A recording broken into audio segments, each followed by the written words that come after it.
Բարև ձեզ ժողովուրդ։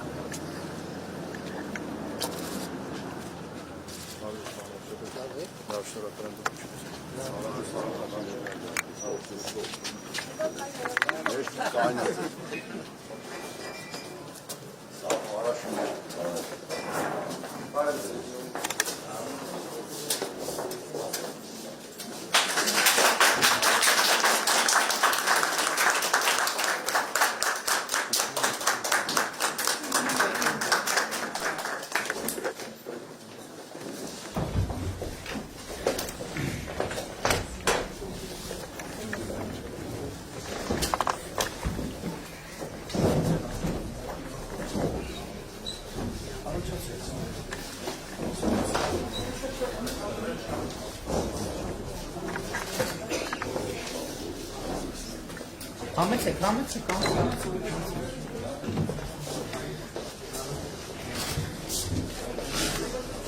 Հարգելի ներկաներ, մեր այսօրվա առաջին հանդիպումը Նորք Մարաշի քաղաքացիական պայմանագիր կուսակցության Նորք Մարաշի նախընտրական շտաբում է եւ ես այստեղ էլ ուզում եմ մեր բոլոր ակտիվիստներին, համախոհներին շնորհակալություն հայտնել,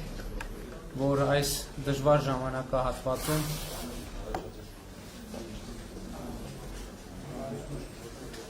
կանգուն եք մնացել, ամուր եք մնացել եւ սա շատ կարեւոր է, հենց դա է մեզ ուժ տվել, որովհետեւ ճիշտ է մենք շատ վաղուց չենք հանդիպել կամ գուցե շատերի հետ ընդհանրապես չենք հանդիպել, բայց ձեր ամրությունը եւ հաստատակամությունը մենք զգացել ենք, ես ինքս զգացել եմ եւ այսօր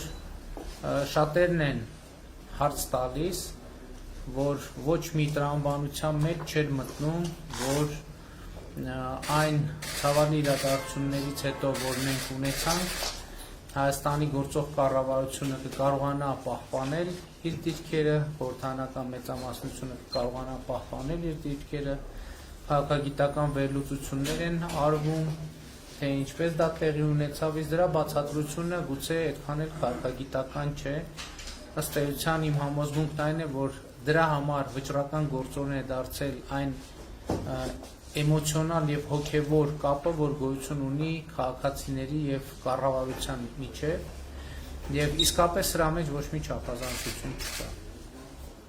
Եվ կրկին ուզում եմ շնորհակալություն հայտնել ձեզ այդ հաստատակամության համար եւ ելի ուզում եմ ասել, որ ուզում եմ հավատալ, որ այդ հաստատակամության պատճառը հենց այդ էմոցիոնալ կապն է եղել, որովհետեւ դուք եթե շատ բաներ չեք իմացել փաստացի, բայց առնվազն զգացել եք եւ այդ ձեր զգացողությանը վստահել եք եւ համոզված եղեք, որ չի խաբել ձեր զգացողությունը ձեզ։ Ես երեք շատ խոսեցի անցյալից, ուզում եմ այսօր խոսել ներկայից եւ ապագայից, ամենահրատապ խնդիրը, որ մենք այսօր ունենք, հայ-ադրբեջանական սահմանին տիրող վիճակն է եւ ուզում եմ հետեւյալ մի քանի արձանագրում անել, նախ եւ առաջ ուզում եմ ասել, որ իմ գնահատմամբ մենք հիմա շատ արագ դեէսկալացիայի հնարավորություն ունենք, որովհետեւ ես նախորդ անվտանգության խորհրդի նիստում ելույթ ունեցա եւ նաեւ վերջին օրերին մեր մի շարք գործընկերներ հանդես են եկել հայտարարություններով եւ ես ուզում եմ մեր բոլոր միջազգային գործընկերներին շնորհակալություն հայտնել իրավիճակին այդպիսի ուշադրությամբ հետևելու համար, ուզում եմ շնորհակալություն հայտնել Ռուսաստանի Դաշնության մեր գործընկերներին, ԵԱՀԿ Մինսկի խմբի համանախագահող մյուս երկրներին, Ֆրանսիային, Միացյալ Նահանգներին, Եվրոխորհրդարանին, Հնդկաստանին, Կանադային, մյուս երկրներին, որոնք արձագանքել են, բայց ուզում եմ մեր բոլորի ուշադրությունը հրավիրել ԵԱՀԿ Մինսկի խմբի համանախագահների 3 տարածած հայտարարությանը, այդ տարածությունը ուզում եմ ասել, որ ողջունում եմ այդ հայտարարությունը եւ այնտեղ ներկայացված քայլերի տրամաբանությունը սկզբունքորեն ըստ էության ընդունելի է մեզ համար ինչու՞մ է այդ քայլերի տրամաբանությունը ԵԱԿ Մինսկի խմբի համանախագահները հիշեցնեմ, որ համանախագահող երկրներ են Ռուսաստանը, Ֆրանսիան, Միացյալ Նահանգները կոչ են արել, որ անհետաձգելի քայլեր ձեռնարկվեն սահմանային լարվածությունը նվազեցնելու համար եւ ըստ էության առաջարկվել է, որ կողմերը իրենց զորքերը հետ քաշեն եւ այս համատեքստում է արված հայտարարությունը անհետաձգելի քայլերի մասին մենք ուզում եմ ասել եւ շարունակությունը կարեւոր եւ ԵԱԿ Մինսկի խմբի համանախագահության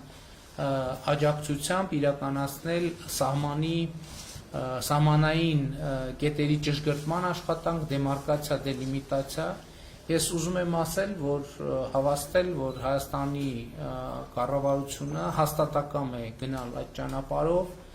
եւ մենք պատրաստ ենք ցանկացած պահի սկսել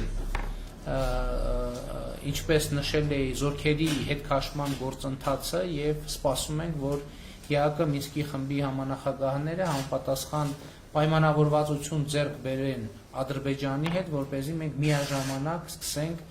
զորքերի հետ քաշումը, խոսքը մասնավորապես Սոտ Խոզնավար հատվածի մասին է, որտեղ արդեն մայիսի 12-ից մենք ունենք որոշակի լարվածություն եւ իհարկե մենք պատրաստ ենք ԵԱՀԿ Մինսկի խմբի համանախագահության հովանու ներքո սկսել հենց այդ հատվածից սահմանային կետերի ճշգրտման աշխատանքները եւ իհարկե պատրաստ ենք համանախագահության շրջանակներում լիարժեք վերականգնել բանակցային գործընթացը, սա իհարկե տարանջատված է սահմանների դեմարկացիայի թեմայից, բանակցային գործընթացը Ղարաբաղի հարցը կարգավորելու նպատակով։ Ընդհանուր առմամբ Մինսկի խմբի համանախագահների հայտարարության մեջ անդրադարձ կար նաև գերիների խնդրին եւ ասում էր, որ կոչ էր արվում, որ գերիները վերադարձվեն, մենք այդ կետը նույնպես ողջունում ենք եւ ըստ էության ելի ասեմ, որ մենք պատրաստ ենք ցանկացած պահի սկսել զորքերի հետ քաշումը եւ մենք սպասում ենք դրա համար ԵԱԿ Մինսկի խմբի համանախագահների ազդանշանին, որ համաձայնությունը պայմանավորվածությունը ձեռք է բերված Ադրբեջանի իշխանությունների հետ եւ գործընթացը սկսենք եւ դեսկալացիան կարծում եմ այո կարելի է հենց այսօրվանից սկսել, համենայն դեպս մենք պատրաստ ենք եւ նաեւ ուզում եմ ասել, որ հաշվի առնելով դուք գիտեք, որ Պաշտպանության նախարարությունը մեր մի քանի անգամ հայտարարություններ էր տարածել, որ եթե ողջամիտ ժամկետներում դուրս բերումը տեղի չունենա, Պաշտպանության նախարարությունը մեր զինված ուժերը պատրաստ են նաեւ համապատասխան օպերացիա իրականացնել մեր տարածքի պաշտպանության առումով, ես կարող եմ ասել, որ քանի որ ԵԱԿ Մինսկի խմբի համանախագահող երկրները առաջարկել են սկզբում հրաժարվել ուժի կիրառման կամ ուժի կիրառման սպառնալիքից այս խնդրի լուծման համատեքստում եւ քանի որ այդ մոտեցումը համահունչ է առաջարկվող ճանապարհային քարտեզը մեր պատկերացումներից, ես ուզում եմ ասել, որ ամբողջությամբ ընդունում ենք ԵԱԿ Մինսկի խմբի համանախագահության առաջարկները, որոնք ձևակերպված են 3 տարածված հայտարարությամբ եւ ելի ուզում եմ ասել, որ մենք այդ տրամաբանությամբ էսկալացիան չբարձրացնելու եւ ընդհակառակը նվազեցնելու տրամաբանությամբ սպասում ենք այդ ազդակին եւ որ պահին այդ ազդակը կա, պայմանավորվածությունը արձանագրվի, մենք այդ միջոցառումները կձեռնարկենք։ Հիշեցնեմ, որ խոսքը հետեւյալի մասին էր, որ երկու կողմերը ընդհանրապես զինված ուժերը ետ են քաշում սահմանային այդ հատվածից, խոսքը Սոտ Խոզնավար հատվածի մասին է եւ միջազգային հովանու ներքո այնտեղ տեղակայվում են միջազգային ներկայացուցիչներ, դրանք կարող են լինել ռուս խաղաղապահներ, դրանք կարող են լինել ԵԱԿ Մինսկի խմբի համանախագահության դիտորդներ, դրանք կարող են լինել եւ ռուս խաղաղապահներ եւ ԵԱԿ Մինսկի խմբի համանախագահության դիտորդներ, դա արդեն խորհրդակցության եւ որոշելու հարց է, մեզ համար տարբերակները, բոլոր տարբերակները ընդունելի են գլխավոր արձանագրումն այն է, որ մենք այո գնում ենք այդ ճանապարհով եւ գնում ենք դեսկալացիայի եւ հարցը այդ բանակցությունների միջոցով սահմանային կետերի ճշգրտման միջոցով լուծելու ուղղությամբ այսքանը ընթացիկ իրավիճակի մասին եւ ինչ վերաբերվում է ապագային սիրելի ներկաներ ես ուզում եմ ասել որ իհարկե այս համատեքստում շատ կարևոր է արձանագրել որ տարածաշրջանի խաղաղությունը եւ երկարատև խաղաղությունը եւ կայունությունը շատ կարևոր է մեր բոլորիս համար եւ ըստ էության եթե հիմա մենք կարողանանք Մինսկի խմբի համանախագահների 3 առաջ քաշած առաջարկներով առաջ գնալ, սա ըստ էության կնշանակի, որ մենք երկարաժամկետ բանաձև ենք գործարկում սահմանային հարցերի ճշգրտման ուղղությամբ եւ մենք սկսում ենք այդ գործընթացը Ղարաբաղի ես ուզում եմ շատ կարևոր է ընդգծել եւ այդ ընդգծումը նաեւ կա մեր միջազգային գործընկերների հետ Ղարաբաղի հարցի կարգավորումը բովանդակային առումով չի առնչվում սահմանների ճշգրտման հետ եւ մենք մյուս կողմից ինչպես արդեն ասացի պատրաստ ենք լիարժեք ներգրավել բանակցային գործընթացում Ղարաբաղի հարցը կարգավորելու համար եւ ահա այս երկու գործողությունները երբ որ համանախագահության շրջանակներում բանակցությունները լիարժեք վերականգնվում են եւ սահմանների ճշգրտման հետ կապված Մինսկի խմբի համանախագահության առաջարկող բանաձևը գործարկվում է դա ստեյության դառնում է շատ կարևոր մի քայլ մեր ապագայի վերաբերյալ մեր պատկերացումների իրականացման համար այդ պատկերացումների մեջ անկյունակարային եւ կարևոր նշանակություն ունի որպես նպատակ մենք ձևակերպում ենք Հայաստանի համար խաղաղ զարգացման դարաշրջան բացելու հնարավորություն որովհետեւ մեզ պետք է իսկապես դարաշրջան որտեղ հայ ժողովուրդը Հայաստանում Արցախում կարողանա հնարավորություն ունենա խաղաղ զարգացման իր գործերով զբաղվել որտեղից ենք մենք այսինքն այս անվտանգային թեման ըստ էության պատկերացրինք եւ հասկացանք ուզում եմ ընդգծել որ անվտանգային համակարգի վերաբերյալ մեր պատկերացումները մենք արդեն հայտարարել ենք մենք մեր անվտանգության ոլորտում մեր թիվ 1 գործընկերը Ռուսաստանի Դաշնությունն է եւ Ռուսաստանի Դաշնության հետ ունենք միացյալ զորախմբի վերաբերյալ եւ միացյալ հակաօդային պաշտպանության համակարգի վերաբերյալ պայմանագիր եւ այդ պայմանագրերով անհրաժեշտ ընթացակարգերը պիտի անցնենք հավաքական անվտանգության պայմանագրի կազմակերպությունը մեր հիմնական անվտանգային համակարգն է որին մենք մասնակցում ենք եւ դա այդպես էլ պիտի շարունակի լինել շատ կարևոր է որ մեր սահմանային այս իրավիճակի հետ կապված մենք ողջունում ենք ԵԱՀԿ Մինսկի խմբի համանախագահության ակտիվացումը դա շատ կարևոր եւ լուրջ բաղադրիչ է ավելացնում մեր անվտանգային համակարգի մեջ եւ ահա այս բոլոր ուղղություններով մենք պիտի շարունակենք աշխատել մենք պիտի համագործակցենք նաեւ Իրանի Իսլամական Հանրապետության մեր գործընկերների հետ պետք է համագործակցենք տարածաշրջանային անվտանգության ապահովման հարցերում նաև Վրաստանի հետ եւ որպեսզի կարողանանք ապահովել երկարաժամկետ կայուն խաղաղություն տարածաշրջանի համար եւ ըստ էության խաղաղ զարգացման դարաշրջան երբ որ ասում ենք հայ ժողովրդի համար ըստ էության նկատի ունենք նաև որ ընդհանրապես տարածաշրջանի համար որովհետեւ այս համատեքստում տարածաշրջանը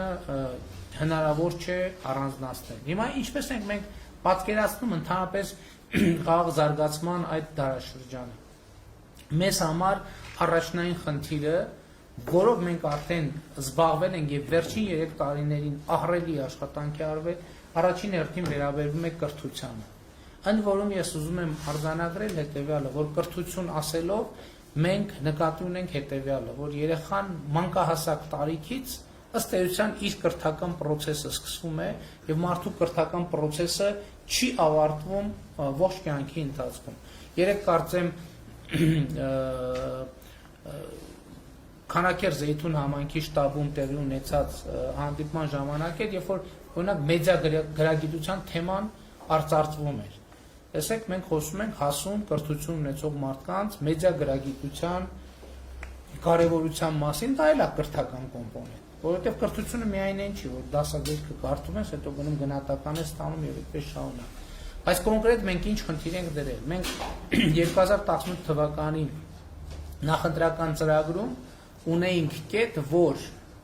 մինչև 2023 թվականը մանկապարտեզի տարիքի բոլոր երեխաներին պետք է ապահովենք հասանելիություն մանկապարտեզներին։ Եվ մենք այդ ծրագիրը ըստ էության արդեն շատ մեծ ծավալներով սկսել ենք, եթե դուք հետևում եք կառավարության նիստի աշխատանքներին, մենք արդեն իսկ սկսել ենք շատ մեծ ծավալներով այդ ծրագիրը իրականացնել, բայց հիմա քանի որ արտահերթ ընտրությունների շրջան է եւ ցիկլը երկարում է, մենք ասում ենք, որ առաջիկա 5 տարիների ընթացքում պետք է ապահովենք բոլոր երեխաների համար մանկապարտեզային տարիքի մեր բոլոր երեխաների համար պետք է ապահովենք մանկապարտեզին հասանելիություն հանրապետության բոլոր մարզերում եւ բնակավայրերում։ Եվ շատ կարևոր է արձանագրել, որ մենք ասում ենք, որ մանկապարտեզը եւ նախակրթարանը մի տեղ չի, որտեղ ծնողները ուղղակի տանում են X ժամից Y ժամը երեխային թողում գնում։ Երեխան պետք է այնտեղ ստանա կրթություն։ Բայց շատ կարևոր է, որ պետությունը իմանա, թե երեխային ինչ կրթություն է տրվում։ Այս է պատճառը, որ մենք բոլորովին վերջերս ընդունեցինք նախակրթության չափորոշիչը։ Նախակրթության չափորոշիչը հետևյալն է, ժողովուրդ ջան, երբ որ պետությունը դնում է ստանդարտ, թե երեխան, այս խմբի երեխան, այս տարիքային խմբի երեխային ինչ գիտելիքներ եւ հմտություններ պետք է հաղորդել, ինչպես պետք է դա անել եւ արդյունքները ինչպիսին պետք է լինեն։ Հաջորդ խնդիրը, որը մենք լուծում ենք, հետևյալն է, որ մանկապարտեզների նախակրթարանների ուսուցիչ դաստիարակները պետք է ունենան որակավորում։ Երկար ժամանակ մենք այսօր մանկապարտեզներում եւ նախակրթարաններում ունենք բազմաթիվ բարձր որակի մասնագետներ, բազմաթիվ, բայց մենք հիմա չունենք մի իրավիճակ, որ բացառել ենք ոչ պատշաճ որակի մասնագետների մուտքը նախակրթարան։ Գիտեք ժողովուրդ, մենք այս վերաբերմունքը մի քիչ պիտի փոխենք։ Մենք շատ դեպքերում դե մանկապարտեզա լավ ընդունենք մեր երեխուն, մեր բարեկամին, ընդունենք աշխատանքի, դե գնա գա գոնե տնից դուրս գա եւ այլն։ Սա գիտեք ինչ, այս վերաբերմունքից պետքա դուրս գա, որտեղ եթե պրոֆեսիոնալ հմտություններ չունեցող դաստիարակն է շփվում երեխայի հետ, դա այդ երեխայի հասուն տարիքում ունենում է իր արտահայտությունը, պարտադիր, ու այդ արտահայտությունը նեգատիվ է։ Եվ մենք պետք է շատ խիստ լինենք, հասկանում եք, երբ որ մենք տեսնենք, որ ասենք օրինակ երեխայի նկատմամբ որևէ մեկը բռնություն է գործադրում, կամ երեխային վատ խորհուրդ է տալիս, մենք դա չենք հանդուրժի, չէ՞։ Բայց մյուս կողմից մենք պետք է ապահովենք, որպեսզի մեր նախակրթարաններում, մանկապարտեզներում լինեն պատշաճ որակյալ դաստիարակ ուսուցիչներ։ Եվ հիմա մենք սրա համար ինչ մեխանիզմ ենք գործարկում։ Մենք սրա համար գործարկում ենք պարտադիր ատեստավորման մեխանիզմը։ Մենք ինչ ենք ասում։ Ասում ենք, որ բոլոր այն ուսուցիչ դաստիարակները, որոնք այսօր աշխատում են նախակրթարաններում, պետք է ատեստավորվեն։ Ընդ որում, ով ատեստավորվեց, իրենց աշխատավարձերը պիտի բարձրանան։ Այսինքն մարդ եկավ իր որակավորումը հաստատեց, մենք դպրոցներում արդեն սկսել ենք, այս անցնում ենք արդեն մանկապարտեզ, դպրոցներում ինչ ենք անում։ Հիմա սկսել է որակավորումը, նրանք ովքեր որակավորումը անցան, այս փուլում 5 առարկաների ուսուցիչներ։ Նոյեմբերից 30-ից 50% աշխատավարձերը բարձրանալու են։ Արդեն այդ ծրագիրը գործում է։ Նույնն էլ մենք պետք է անենք նախակրթարաններում։ Եկավ անցավ որակավորումը, 30-ից 50% աշխատավարձը պետք է բարձրանա։ Հիմա հարց, բան նրանք ովքեր չանցան որակավորումը։ Նրանք ովքեր որակավորում չեն անցնում, մենք եւս 2 անգամ նրանց հնարավորություն տալիս ենք։ Անիկը եւս 2 անգամ նրանց հնարավորություն ենք տալու որակավորվել եւ բարձրացնել աշխատավարձը իրենց։ Այսինքն մարդը կարող է մինչեւ այդ պահանջները չեն եղել եւ այլն եւ այլն։ 2 անգամ, երկրորդ անգամ չստացվեց, երրորդ հնարավորությունն ենք տալիս։ Երբ որ երրորդ անգամ էլ չստացվեց, մենք օգնում ենք, որ մարդը գտնի այլ աշխատանք։ Բայց մենք ասում ենք կներեք, այս պարագայում մենք մեր երեխաների ապագան չենք կարող ձեզ վստահել։ Եվ այս տրամաբանությամբ մենք աշխատում ենք եւ ինչ հարց ենք լուծում։ Նախ դաստիարակ ուսուցիչի աշխատանքը լինում է ոչ թե մի աշխատանք, որտեղ ուղղակի մեր բարեկամներին ընդունում ենք, որ յոլա գնանք, այլ դա լինում է պատշաճ վճարվող աշխատանք, որը հեղինակություն ունի այդ աշխատանքը։ Այսինքն այս որակավորումներով, ընդ որում այս առաջի ցիկլը ավարտելով, ենթադրենք հանրապետության բոլոր դաստիարակ ուսուցիչները որակավորվեցին։ Աշխատավարձերը բարձրացան։ Մենք դրանից հետո նոր գրադացիաներ ենք ավելացնում։ Այս դեպքում մենք դնում ենք մինիմում նշաձողը, հետո սահմանելու ենք ավելի բարձր նշաձողեր, որպեսզի համոզվենք, որ մի նշաձողից ցածր մակարդակ ունեցող դաստիարակ չկա, իսկ նրանք, ովքեր ձգտում են իրենց որակավորումը բարձրացնել, սա պիտի նշանակի, որ նաև իրանք իրենց աշխատավարձն են բարձրացնում։ Եվ արդյունքում ուսուցիչ դաստիարակի աշխատանքը կդառնա լուրջ վճարվող, լուրջ աշխատանք։ Մենք կհասկանանք, որ այս մարդիկ, այսինքն իրանք էլ կհասկանան, պետական սերտիֆիկատ կունենան, որ այս մարդիկ մեր ապագայի ճարտարապետներն են։ Իրանք, որ ամեն օր մտնում են նախակրթարան կամ մանկապարտեզ, իրանք դառնում են մեր ապագայի ճարտարապետները։ Այս բովանդակային մասն է, որը շատ կարևոր է։ Զուգահեռ ինչ ենք անում։ Մենք սկսում ենք մանկապարտեզների, նախակրթարանների զանգվածային կառուցման գործընթաց ամբողջ հանրապետությունում։ Բայց խնդրեմը մենակ մանկապարտեզի շենքը կառուցելը չի, որովհետև խնդրեմներից մեկը բովանդակությունն է, թե շենքի ներսում ինչա տեղ ունենում, երկրորդը շենքի ֆիզիկական ստեղծումը։ Շենքի ֆիզիկական ստեղծումը կառավարությունը վերցնում է իր վրա։ Այսինքն մենք միջոցներ ենք դնելու, որպեսզի կառավարության միջոցներում, համայնքներում, Երևանում եւ մարզերում ստեղծենք այդ մանկապարտեզները։ Եվ մենք զանգվածային ծրագիր ենք սկսելու։ Զանգվածային ծրագիրը սկսելու ենք հետեւյալ տրամաբանությամբ։ Հիմա նշաձող ենք դրել այն համայնքները, որտեղ 100 երեխա կա։ Այսինքն մանկապարտեզները կարող են 100 երեխայով ապահովել։ Սկսում ենք 100 եւ ավելի երեխաներ ունեցող համայնքներից, բայց կա նաեւ ուրիշ խնդրեմ։ Բա շենքը կառուցվեց։ Բա հետագայում այդ դաստիարակների աշխատավարձերը, որոնք առավել եւս բարձրանում են, բա ո՞նց է վճարվելու։ Բա այդ մանկապարտեզի կոմունալ ծախսերը եւ այլ ընթացիկ ծախսեր ո՞նց են վճարվելու։ Մեր այսօրվա տրամաբանությունն է, որ այդ գործը իրանց վրա պետքա վերցնեն համայնքները։ Այսինքն Երևանի պարագայում Երևանը, Գյումրիի պարագայում Գյումրին, ասենք ենթադրենք Դավիթ Բեկը Կապանի, չէ՞ Կապանի։ Հա, օրենսդրորեն էլ իրանց ֆունկցիան է։ Բայց մենք ունենք խնդրեմ, որ մեր համայնքների բյուջեների, այսինքն ոչ թե ունենք խնդրեմ, քանի որ մենք ուզում ենք, որ իրանք այդ գործը անեն, մենք խնդիր ունենք հնարավորություն ստեղծել, որպեսզի համայնքների բյուջեների հնարավորությունները մեծանան, այսինքն հենց անենք, որ եթե համայնքի բյուջեն 100 դրամ է,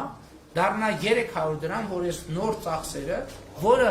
ռազմավարական ներդրում է մեր ապագայի մեջ, դա ռազմավարական ներդրում է մեր ապագայի մեջ, կարողանա հոգալ։ Դրա համար մենք ինչ արեցինք, դրա համար մենք գույքահարկի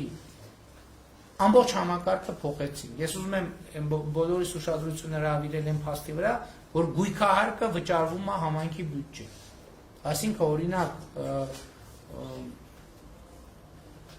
Դդմաշեն համայնքի գույքահարկը ձևավորված գնում է Դդմաշեն համայնքի բյուջե։ Խոշորած կացա Դդմաշենը թարավորվում։ Հիմա մենք գույքահարկերի համակարգը փոխեցինք այնպես, որ համայնքների բյուջեները մեծանալու հնարավորություն ունեն։ Եվ մենք փոխեցինք եւ մենք հիմա կապը դնում ենք նաեւ այս կրթական ռեֆորմի հետ, որպեսզի քաղաքացին գույքահարկ վճարելիս գույքահարկը հիշեց անշարժ գույքի հարկի մասին է, տան հարկ եւ այդ հարկերի մասին է, հարկ վճարելիս ինքը չմտածի ասի արա էլի էս սրանք մեզ թալանում են, այլ ինքը հասկանա, որ ինքը այդ ներդրումը անում է, որ իր երեխան, իր թոռը գնա պատշաճ կրթություն ունենա ստանա մանկապարտեզում, բայց պատշաճ կրթություն մանկապարտեզում ի՞նչ է նշանակում, սիրելի հայրենակիցներ։ իհարկե մենակ մանկապարտեզում չէ, սա կշարունակեմ ցանկը։ Կրթության, նորմալ կրթություն տալ մարդուն ի՞նչ է նշանակում։ Նշանակում է մարդուն ապահովագրել առաջին հերթին աղքատությունից։ Աղքատությունից ապահովագրել, որովհետև մարդը պատշաճ կրթություն ստանալ ինքը նշանակում է, չեմ ասում, որ ինքը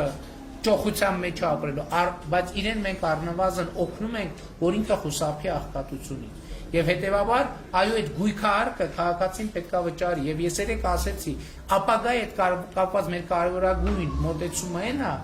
որ քաղաքացին հարկ վճարելիս չպետք է մտածի, թե ինքը այդ հարկը տալիս է ուրիշին, որովհետեւ եթե մենք ունենք չկոռումպացված իշխանություն եւ մենք կոռուպցիայի դեմ պայքար ունենք եւ մենք ունենք հստակ խնդիր պետական միջոցների ծախսման արդյունավետությունը բարձրացնելու, այդ հարկը քաղաքացին երբեք ոչ մի պարագայում ուրիշին չի տալիս։ Այդ հարկը քաղաքացին տալիս է ինքը իրեն, ուղղակի իր գրպանից, մի գրպանից դնում է այն ընդհանուր գրպանի մեջ, որի ծախսման արդյունքում իր համար կառուցվում է ճանապարհ, իր երեխայի համար կառուցվում է մանկապարտեզ, իր երեխայի համար կառուցվում է դպրոց, իր համար, իր ընտանիքի անդամների համար կառուցվում է հիվանդանոց, ապահովում է անվտանգություն եւ այդպես շարունակ։ Հիմա հետեւաբար այս գույքահարկի համակարգի ամենակարևոր լեգիտիմությունը այն է, որ մենք այս մանկապարտեզների զանգվածային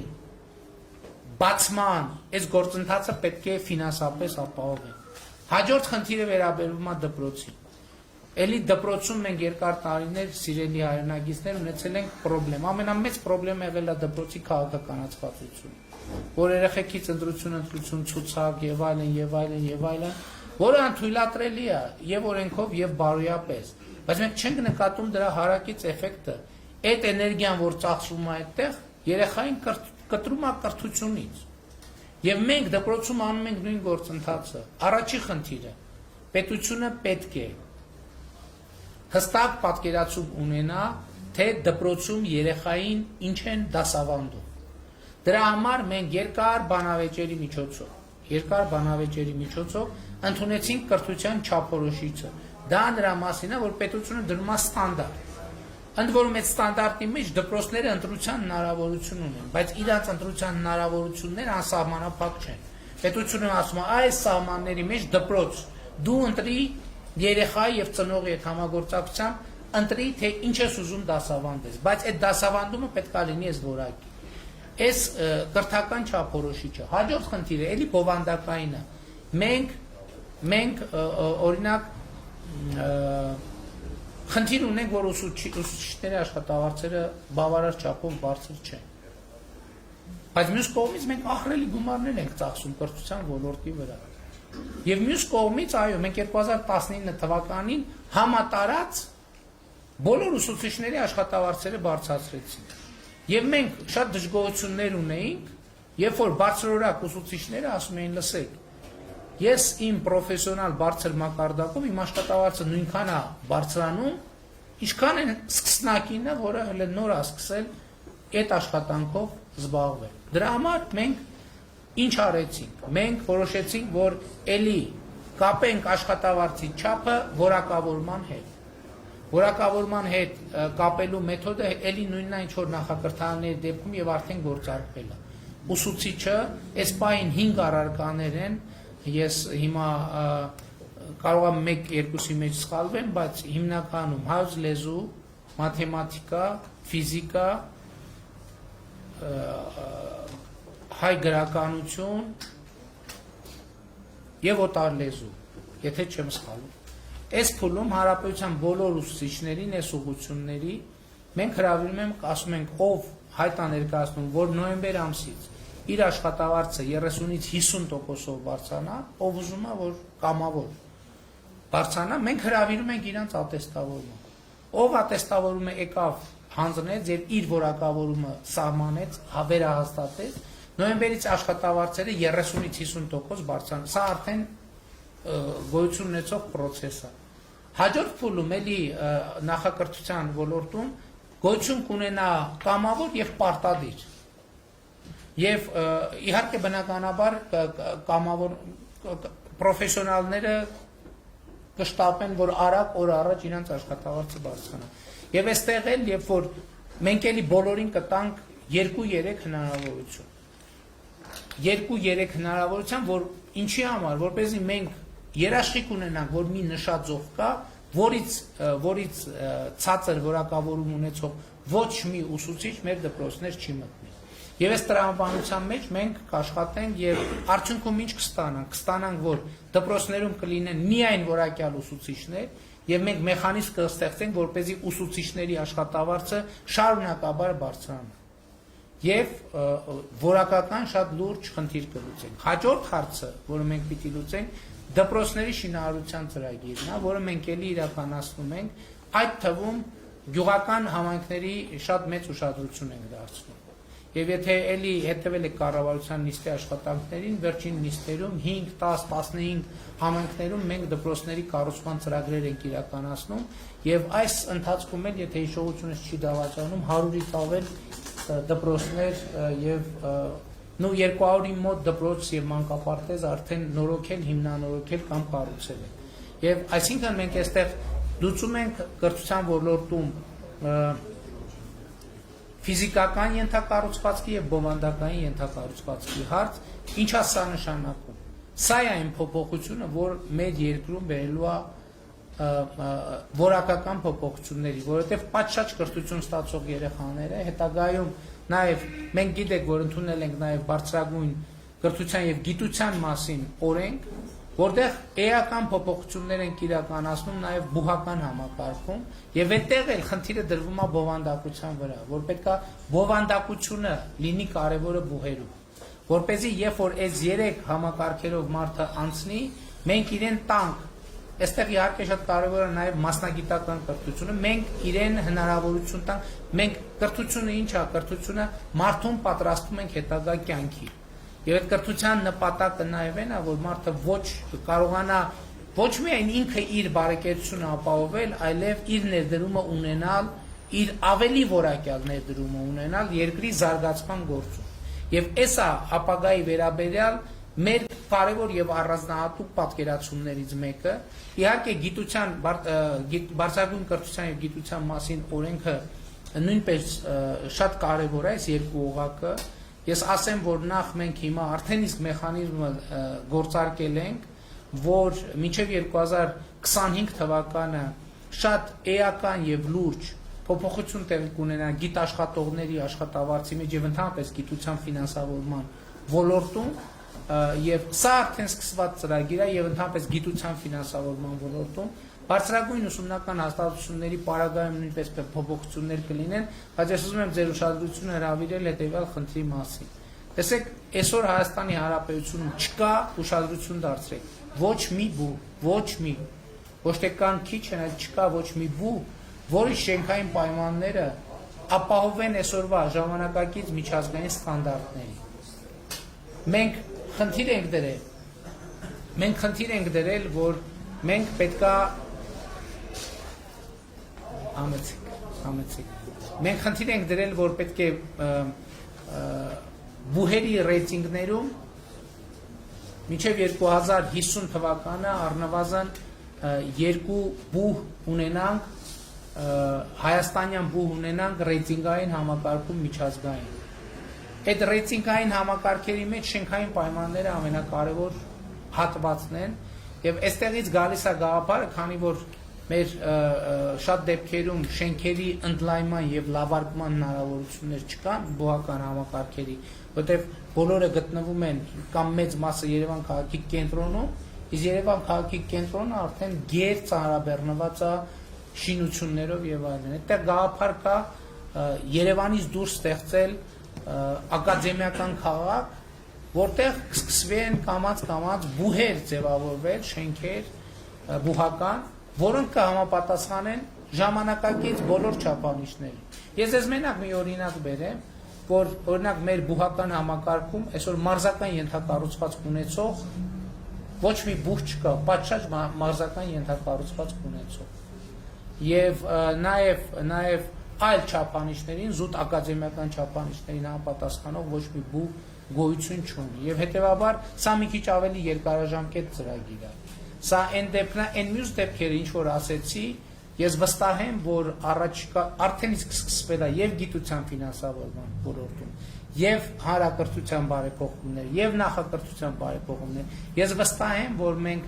առաջիկա 5 տարում այս բոլոր ուղղություններով արդեն առնվազն շատ լուրջ արձանագրումներ կունենանք։ Ակադեմիական քաղաքի մասը ինքը ավելի երկարաժամկետ գործընթաց է, որովհետև ինքը ունի բազմաթիվ պարամետրեր եւ մենք հույս ունենք, որ այս ծրագիրը կիրականացնենք նաեւ մեր միջազգային գործընկերների ներգրավմամբ։ Հիմա օրինակ Հայաստանում կա խնդիր, ֆրանսիական համալսարանը ուզում է կառուցի իր շենքը։ Հայաստանում կա Մոսկվայի պետական համալսարանի մասնաճյուղ, որը գտնվում է Երևանի կենտրոնում, բայց ոչ այնքան կրթական միջավայրում։ Հայաստանում կա ամերիկյան համալսարան, որը նախկին ոչ կրթական շենքում տեղավորված է, բայց իր պայմանները միևնույնն է չեն համապատասխանում, որովհետև այնտեղ եթե իրանք ուզենան զարգանան, եկա տարածք չկա ուղղակի, շատ մեծ բարդությունների կհանդիպեն։ Հիմա ամենակարևոր խնդիրը, որ մենք կարող ենք լուծել, հետևյալն է, որ մենք գտնենք ճիշտ տեղ, ճիշտ հողատարածք եւ օրինակ առաջարկենք մեր գործընկերներին եւ օրինակ Երևանյան բուհերից մեկն է, որը կորոշենք, որը բուհի համար ընդունելի կլինի, ասենք այս 4 սուբյեկտները տեղափոխվեն եւ այնտեղ սկսեն շինարարություն բուհերի բոլոր պայմաններով։ Իհարկե որոշակի ստանդարտներ կան, օդանավակայանից հեռավորություն։ Մենք ճանապարհ նույնպես պետք է կառուցենք, այդ պետական ենթակառուցվածքները կառուցենք եւ կարող ենք հենց այս հիմքի վրա ունենալ այսպիսի ակադեմիական քաղաք, հետագայում որ բուհը կուզենա տեղափոխվի այդտեղ, իսկ մեր խնդիրն է այնպես կազմակերպել process-ը, որ այնտեղ տեղափոխվելը լինի ցանկալի։ Այսինքն հեղինակությունը այդտեղը, որ բուհը այդտեղը արդեն իր հեղինակությունը եւ գրավչությունը ավելի բարձրացնի եւ այդ հարցը մենք այսպես լուծենք։ Ես ըստ էության համառոտ ներկայացրի կրթական ոլորտում մեր բարեփոխումների պատկերացումները եւ ուշադրություն դարձրեք, որ նախակրթարանից ընդ որում մենք կարծում ենք, որ կրթությունը պետք է մենք պայմաններ ապահովենք, որպեսզի մսուրային տարիքից երեխան, գիտեք ինչ, երբ որ երեխան սկսում է խոսել, ինքը սովորում է բառեր, դա կրթական process է, այսինքն այդ կրթական process-ը բնական կրթական process-ը կազմակերպել է այնպես, որ ինքը լինի մաքսիմալ արդյունավետ։ Մենք այս նախակրթարանից մինչև բարձրագույն ուսումնական հաստատություն այս ծրագիրը ունենք եւ այդ ծրագիրը ըստ էության մի մեծ մասով արդեն իսկ իրականացման փուլում է։ Ես ուզում եմ մի տվյալ այս բանին ուղղակի հրապարակեմ, որպեսզի նաև մենք իրավիճակը տեսնենք։ Ուրեմն 2019 թվականին հետազոտությունը արվել, որի արդյունքներով պարզվել է, որ 2018 թվականի դրությամբ մինչև 10 տարեկան դպրոցական տարիքի երեխաների 35%-ը չի տիրապետում ընթերցանության կանոններին։ Հասկանում եք, 2018 թվականի դրությամբ 2018 թվականի դրությամբ հետազոտությունը արվել է ամփոփվել է, այո 2018-19 թվականի դրությամբ մինչև 10 տարեկան երեխաների 35%-ը չի տիրապետում ընթերցանության, այսինքն կարդալ չգիտի։ 100 երեխայից 35-ը կարդալ չգիտի։ Սա այն պայմաններում, երբ որ կրթությունը ըստ հռչակվածի Հայաստանի Հանրապետությունում պարտադիր է եւ անվճար։ Մենք պատկերացնում ենք, այս 35% երեխաների ապագան շատ մեծ վտանգի տակ է, շատ մեծ։ Ընդ որում, այս երեխաների ապագան վտանգված լինելով, բոլորիս ապագան է վտանգվում, որովհետև մեծ հավանականություն կա, որ այս երեխաների մի մասը ցավալի է, բայց գրագիտության պատշաճ մակարդակ չունենալով կգնա հանցավոր ճանապարհով եւ ոչ մեկ չգիտի, թե այս երեխաներից որևէ մեկը այդ հանգամանքի բերումով ում տուն կմտնի, ում նկատմամբ հանցագործություն կանի, որ ընտանիքը տուժող կդառնա այդ հանցագործության հետևանքով, այդ հանցագործության հետևանքով զոհեր կլինեն, թե չեն լինի։ Եվ հետո այն ժամանակ մենք չենք հասկանա, որ այն ինչ որ տեղի է ունենում հիմա, հետևանքն է նրա, որ մենք անկախության 28-րդ տարում մեր 10 տարեկան երեխաների 35%-ը կարդալ չգիտի։ Իսկ եթե 10 տարեկան երեխան կարդալ չգիտի, դժվար է հավատալ, որ հետագա տարիներին մենք նրա կրթությունը կկարողանանք այնպես կազմակերպել, որ ինքը վերադարձնի իր կորցրած։ Եվ այս է պատճառը, որ մենք հիմա այս հանդիպմանը Նոր Մարաշ համայնքում ինչու եմ ես եկել հիմա հիմնականում խոսեցի կրթության մասին։ Վերջում ես բացատրեցի դա, որովհետև այսօր ինչպես ենք մենք մեր երեխաների կրթությունը կազմակերպում, կախված է մեր բոլորիս նաև անվտանգությունը եւ բարեկեցությունը։ Կախված է, թե մենք ինչ միջավայրում ենք ապրել։ Եվ մենք այո այսօր վճռական ենք այս ծրագիրը իրականացնելու համար եւ մենք հույս ունենք, որ հունիսի 20-ին Հայաստանի Հանրապետության քաղաքացիները այդ մանդատը կտան մեզ այս ծրագիրը իրականացնելու։ Ես այստեղ խոսեցի միայն կրթությունից, իհարկե իմ խոսքը ուղիղ եթերում հեռարձակվում է եւ բնականաբար այս ասելիքը վերաբերվում է նաեւ այլ լսարաններին։ Ես հիմա իմ հաջորդ կանգառում մեկ այլ թեմայից կխոսամ, որի հասցեատերը իհարկե նաեւ դուք եք։ Շնորհակալ եմ շատ, լավ եղեք մինչեւ հանդիպում։